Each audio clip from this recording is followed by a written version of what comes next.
আসসালামু আলাইকুম ওয়া রাহমাতুল্লাহ। প্রিয় দর্শক, আপনারা দেখছেন আল আকসা এর অন্যতম মসজিদ গোল্ডেন ডোম, যার বরাবর উপরে সোনালী কালারের সুন্দর একটি গম্বুজ রয়েছে। পাশেই ছোট্ট আরেকটি মসজিদ রয়েছে যার গম্বুজের রং হলো ছাই কালার। এখানেও বিভিন্ন ইসলামিক দার্শনিক যারা তারা ইবাদত করতেন, নামাজ আদায় করতেন। গোল্ডেন ডোম মসজিদ সম্পর্কে আমাদের দেশে অনেকে প্রচার করেছিল এটা ধ্বংস করে ফেলা হয়েছে, ভেঙে ফেলা হয়েছে। বাস্তবে এটা ছিল একটি বিভ্রান্তি এবং ভুল তথ্য। আমরা সেই মসজিদে প্রবেশ করেছি এবং অসংখ্য মুসল্লিরা সেই মসজিদে প্রবেশ করেন। নিয়মিত 5 ওয়াক্ত নামাজের জামাত হয়, আমরাও সেখানে নামাজ আদায় করেছি। এই গোল্ডেন ডোমের বরাবর নিচে এই অংশে রাসূল পাক সাল্লাল্লাহু আলাইহি ওয়াসাল্লামের কদম মোবারকের ছাপওয়ালা পাথর রয়েছে। এই সেই পাথর যেখানে প্রিয় নবীজির কদম মুবারকের ছোঁয়া লেগেছে। লোকেরা দলে দলে এসে সেখানে হাত দিয়ে স্পর্শ করেন এবং চুম্বন করেন, বরকত হাসিল করেন। আমরাও সেখানে হাত দিয়ে স্পর্শ করেছি এবং চুম্বন করেছি, বরকত হাসিল করেছি। আমাদের কাফেলার প্রায় সবাই সেই পাথরের মধ্যে হাত প্রবেশ করিয়ে তারপরে চুম্বন করেছেন, বরকত হাসিল করেছেন। কেননা এই স্থানগুলো হলো দোয়া কবুলিয়তের অন্যতম স্থান। এখানে যেই দোয়া করেন আল্লাহ তাআলা কবুল করেন। আমরা ফিলিস্তিনবাসী সহ বাংলাদেশের সকল মুমিন মুসলমান, সারা বিশ্বের মুমিন মুসলমানদের জন্য এখানে দোয়া করেছি।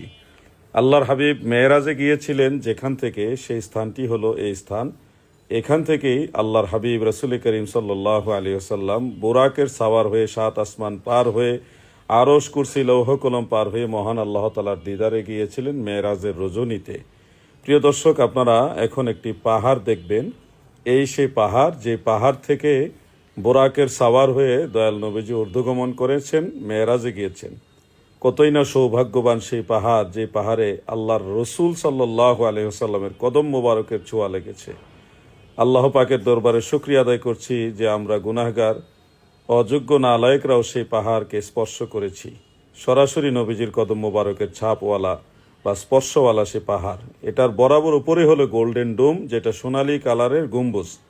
প্রিয় দর্শক, আপনাদেরকে এ পর্যায়ে দেখাবো এই পাহাড়ের বরাবর নিচে একটি গুহা রয়েছে। বরাবর নিচে সেই গুহায় নামার সিঁড়ি রয়েছে। সিঁড়ি দিয়ে নেমে আমরা দেখেছি এখানে নারীদের জন্য নামাজ বা ইবাদত করার আলাদা জায়গা রয়েছে এবং পুরুষের জন্য সেপারেট আলাদা একটি জায়গা রয়েছে।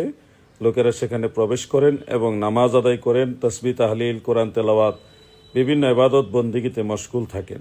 যতটুকু জানতে পেরেছি, যত ওলিয়া উলিয়া গাউস কুতুব ছিলেন তারা এই গুহার মধ্যে রিয়াজত করতেন, সাধন ভজন করে মহান আল্লাহ তাআলা রেজামন্দি লাভ করতেন। আমাদের কাফেলার প্রায় সবাই সেই গুহার মধ্যে প্রবেশ করেছে, আমরাও সেখানে প্রবেশ